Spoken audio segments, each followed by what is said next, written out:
In other words, they couldn't even learn from their own mistakes. Over those 25 years, 258 publicly traded U.S. companies combined for more than $380 billion in write-offs. 67 companies had combined losses from discontinued operations that totaled almost $30 billion. What caused all those flameouts? The current emphasis in business literature suggests that everything boils down to execution. Generals say a battle plan never survives the first contact with the enemy, and business executives have much the same attitude. They reason that they can only do so much planning. After that, they have to plunge ahead, hoping to execute better than the other guy and maybe catch a bit of luck.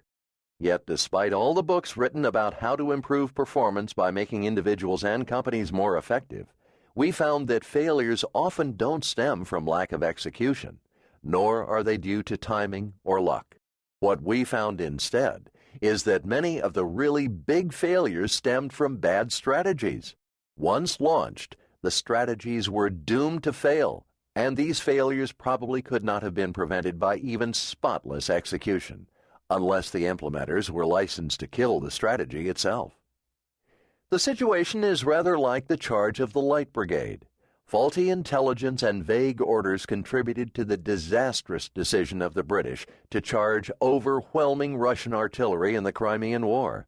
Once the charge was set in motion, disaster was inevitable.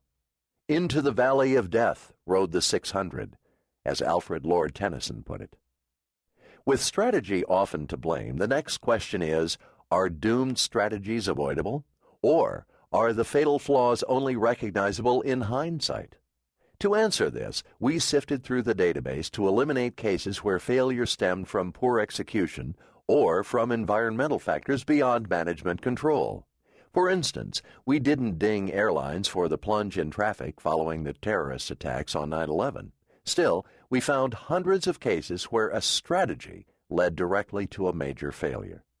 We then did a root cause analysis into those cases.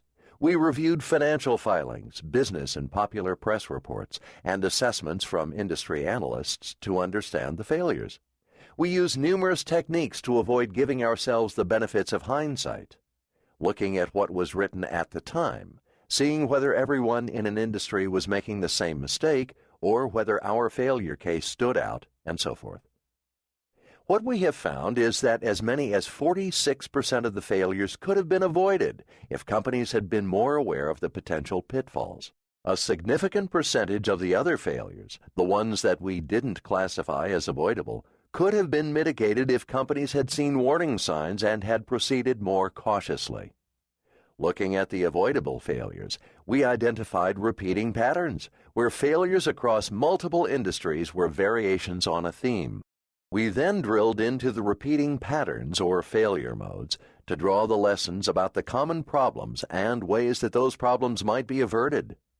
What we found is that failures tended to be associated with one of 7 types of strategy. Failures could certainly happen for other reasons, but if a company followed one of these 7 strategies, it was far more likely to flop. Those 7 strategies are: synergy. This whole is greater than the sum of the parts approach often led companies to overestimate the benefits from a merger. Synergy fades in and out of vogue, even though studies have found that companies have only about a 1 in 3 chance of reaching their goals for revenue gains driven by synergy. We found dozens of major examples, from the granddaddy of them all, AOL Time Warner, on down, that let us identify the warning signs that a given synergy strategy is based on smoke and mirrors. Financial engineering. We don't mean fraud.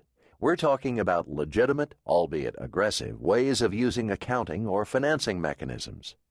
The aggressive approaches did sometimes lead to fraud because they were addictive. Once companies started, they couldn't stop. They had to keep increasing the aggressiveness until they crossed the line into illegality. But even companies that thought they were merely being aggressive sometimes found they were constructing a fairy tale, such as the major lender that generated a huge amount of business by offering 30-year loans on assets with a useful life of only 10 to 15 years. Roll-ups.